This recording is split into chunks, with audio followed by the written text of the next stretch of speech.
It's a very hard talk. I thank very much for the organizing committee for addressing these topics. And we will talk about the new molecules of hemodialysis and the effect on the outcome of clinic. So our agenda, we have 5 main topics. After introduction and uremic toxins, flux, molecules in the radar, and current and approaching hemodialysis therapy. Dialysis treatment is rising at a relatively constant rate of about globally 6% and expected to around 5 million in 2025. And we should have hemodialysis modalities that improve the patient's outcome. And are we ready for that? From the current achievements of hemodialysis and survival, and we have to develop to 2025 initiative a hemodialysis practice that meet all the patient needs and to improve the outcome. Unfortunately, we have high mortality, approaching 25% in incident dialysis patients in first year, and this is increasing up to 60% in 5 years. So we are not doing well dialysis. Even in cancer patients, we have either in women or in men, much of the cancer patients survive more. So we don't have quality incentive programs for initiation and maintenance hemodialysis. In addition to that, we have to approach at least 10 points to have a good dialysis, including adequacy, vascular access, infection, hospitalization, blood transfusion, controlling the hypercalcemia, mineral bone disease, phosphate, anemia, pain assessment. All our interest as a nephrologist in adequacy and the vascular access, while the patient's main problem is the pain, clinical depression, and withdrawal from hemodialysis. We should focus as well in the psychology of patient management. Simulations of evaluation of multiple risk factors can decrease the mortality by adding many other factors to improve the healthcare outcome. Individualized hemodialysis treatment, residual kidney function as important as in dialysis, so we have to keep the patient with a good residual kidney function. Using high flux biocompatible membranes, using ultra pure water, online hemodiafiltration in specific patients may improve the patient's health care and preserve the residual kidney function as well. Also, liberalizing the diet of patients. All of us are restricting patients' diet, including vegetables, fruits, in particular phosphorus, and in recent publications this month, does an apple each day keep the mortality away? Looking for the vegetables and fruits, bacteria flora can change the outcome of healthcare patients. And adequacy of dialysis, as usual, is not adequacy of patient care. So we have adequacy of dialysis far away from the patient care and outcome. So quality of life, caregivers, burden, individual patient value, and preferences are required in consideration. Frailty as well is very important because it increases the mortality by 1.6%.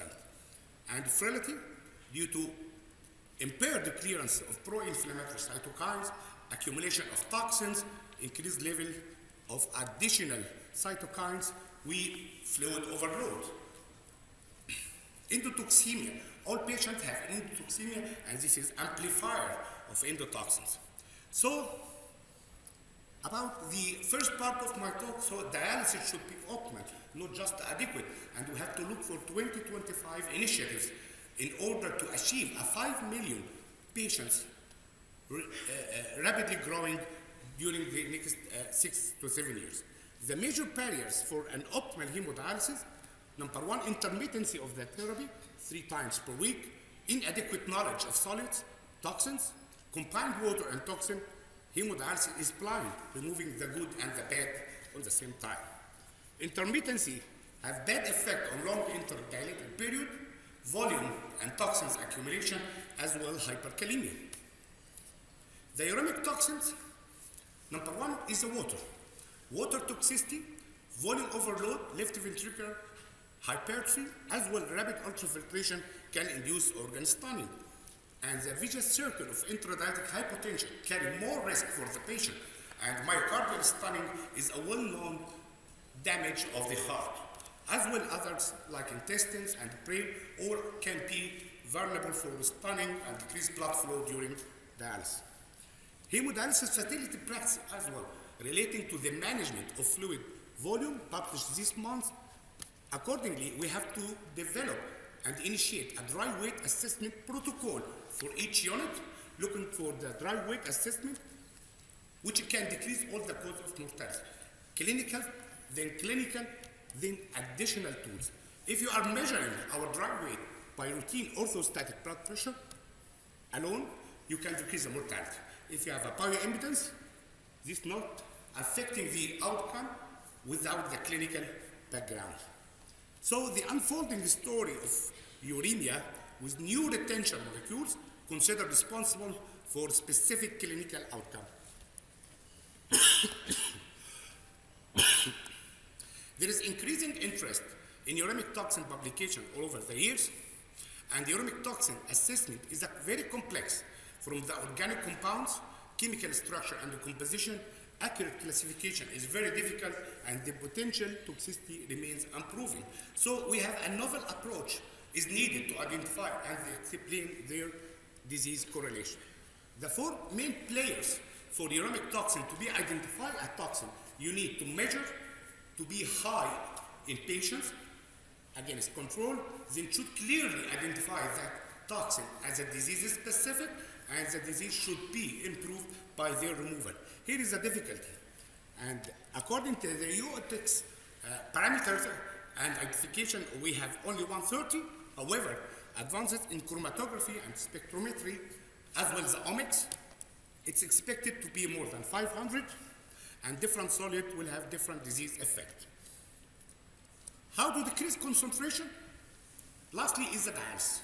We have to modify the diet, reducing generation in the gut, preservation of the kidney function, and lastly the diets. Clinical and applied classification of uremic toxin could be applied as its a chemical structure, or uremic compound produced in intestine, uremic compounds related to endothelial damage, uremic compounds involved in the acute phase, as well in the metabolic source. So you can modify the traditional classification of uremic toxin from the size of molecular weight to more broad classification according to the source or the disease specific. There is always a blind spot in CKD and in uremia where you cannot find everything clear. And this blind spot should be in emissions that we have to remove as much as we can from uremic toxins we know or we don't know. So the difference in dialysis efficiency is very bad and is still unresolved problem in the protein pound uremic toxins, and the protein pound uremic toxin is closely related to inflammation and vascular injury. No dialysis modality had been proved to be effective in removal of uremic toxins, and the reduction ratio is very, very low and unsuccessful with the current technique. Solid flux and the kinetics. Hemodialysis has two types of flux. Number one is the hemodialysis mortality, and this is out of the scope of this talk. Dialysis membrane and dialysis time, and cellular flux, which means kinetic modeling and cellular generation. If you look for the molecular weight of uremic toxins and its removal by dialysis, you can find that diffusion by low flux can remove up to only 5,000 of uremic solids, while you need in a high filtration rate in convection, and you to remove more uremic toxin in larger. So dialysis with low flux seems to be obsolete. It's like a teabag effect, just a concentration from high concentration to a low concentration of the dialysate. So it should be obsolete because the removal of uremic toxin is usually unsuccessful. The compartment's effect in hemodialysis is important. The degree of compartmentalization, intracellular, extracellular, number of compartments, as well as the size of compartment. Dialysis time should be as long as possible to move the solids from one compartment to another compartment. If you look for these three partitions, you can find cellular, interstitium, and the dialyzer. So if you remove toxins from the dialyzer alone, you need very long time to move the solids from the cellular part to the intravascular part, then to remove. Here is the importance of time. And time is usually needed in dialysis to move in particular solids from the cell membrane to the endothelium than for dialysis. If you have a short time dialysis, you can remove solids, small solids, but if you have more prolonged time, you can remove middle molecules efficiently. Looking for the retention solids from 10 to 100 molecules are retained in the blood, and this is in different molecular weight. Its retention in individualized patients is important, and how much we can remove by the reduction ratio. And the reduction ratio is very important in using dialysis membrane and dialysis time. Looking for a very small solid, but it's difficult to be removed, like potassium, only 2% of potassium is available in the circulation. Potassium main load is intracellular and removed by diffusion. And rebound is very common after 4 hours of dialysis because shift from intracellular to the extracellular component. Whatever the gradient between the plasma and the dialysate, you have a rebound after 6 hours of dialysis. Because potassium is entirely inside the cells by the sodium-potassium ATPase, it is not just a diffusion process. And so we need more and more time to reaccommodate the potassium in the circulation. Potassium is linked to mortality, and 16% of patients experiences hyperkalemia before dialysis. Looking for the small solids like urea and creatinine, it's equivalent because it's very small solid, and applying the two kinetic modeling, solid generation and solid removal. Here is the flux index, which means that the flux of solids from the intracellular to the extracellular compartment. Urea is very small, can diffuse rapidly, while potassium is very, very hardly and kept on the cells for a long period of time. The difference between different modalities, 3 times per week, or short daily dialysis, or prolonged dialysis for 8 hours, augments the effect of that, and more time is needed. And the two-pool kinetic modeling for urea and the creatinine is not applied in general for the all solids applied. Looking for the phosphate, hyperphosphatemia is only 1% of the overall phosphate pool. So patient may have hyperphosphatemia or not, but they have at least phosphate load. A third pool of phosphate is very important to be removed, and this takes at least 8 to 10 hours to recalibrating again with the intravascular compartment. So the third pool of phosphate plays a major role in removal, and only the time factor is essential to remove as much as you can from the phosphate.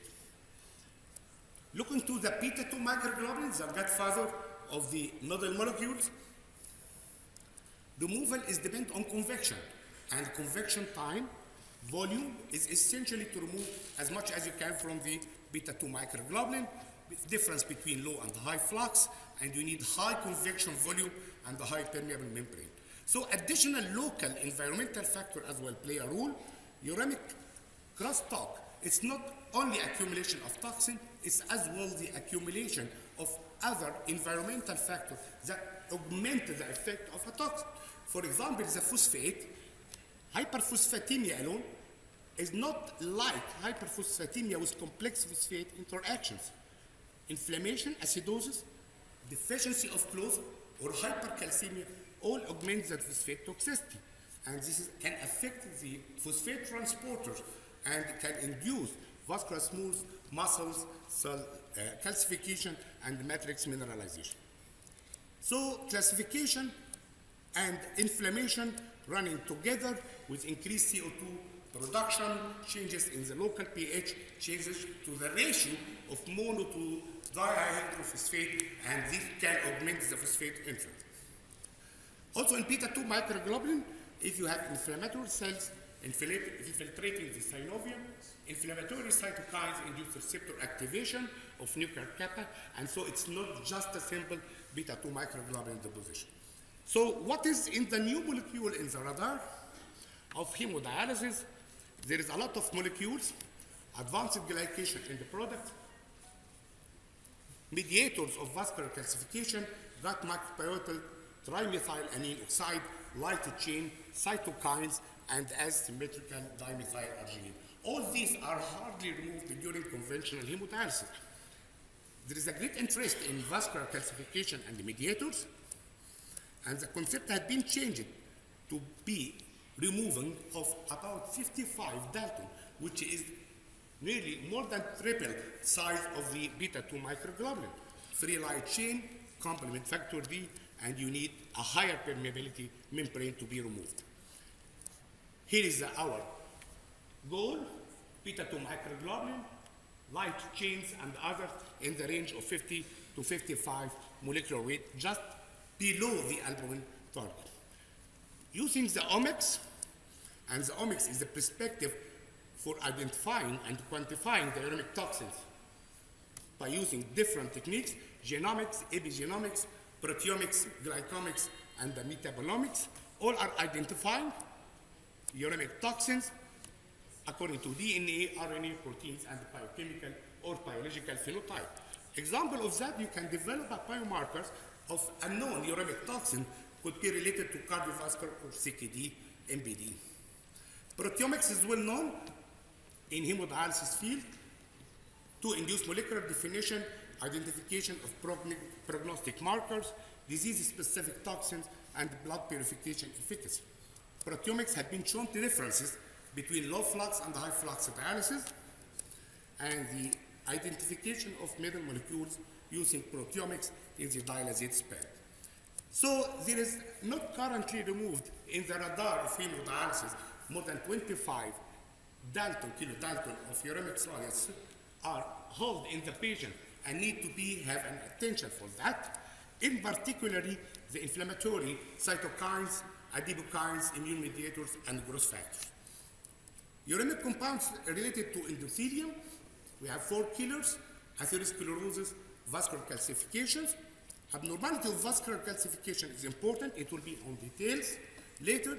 And vascular smooth muscle cells, phenotypic changes is important. So we have leukocyte activation, endothelial adhesion, migration, thrombosis. Trimethylamine is only as well known toxins emerging for 2 years, correlated badly with the CKD stages and in dialysis, available in beef and veal, chicken livers, and some fish. And it's also in the red meat, coming from the choline and L-carnitine, and trimethylamine oxidase had been focused on macrophage, vascular inflammation, and platelet activation. It's hardly removed during dialysis. It's 75 kilodalton. So it's very big and is poorly correlated with dialysis urea clearance. As well as symmetric dimethylarginine in the focus, it's a small molecules and potent inhibitor of nitric oxide synthetase and is directly related to endothelial damage. Lastly, what we have right now, current and the future, we don't have too much. We have current techniques to overcome the retention of solids, molecular weight, and low molecular proteins. We have high flux hemodialysis, hemodiafiltration, as well extended and expanded hemodialysis. Exploring that by dialysis membrane, we have high flux, and the medium cutoff needs more clinical trials, removing as much as 50 Dalton of uremic toxins, and successful practice has been growing for hemodiafiltration, but we have problems in the logistics, regulatory, economic, technical, vascular access type, and the high substitution volume is needed. Also, effective anticoagulation is important, and water purity is paramount. Removing molecules with high convection volume is associated with albumin loss. Needs more and more clinical trial on the nutritional elements. We have published this year for the DNA methylation effect of hemodiafiltration and very successful in genetics. And expanded hemodialysis is growing, needs specific patients with low vascular access. And lastly, in conclusion, there's increasing demands to optimize hemodialysis, and the current achievement is still unsuccessful, and more molecules to target could be step forward for the future. Just to announce it's a mission to have a hemodialysis education program for a better outcome, and we will have a spring course of hemodialysis, and thank you very much.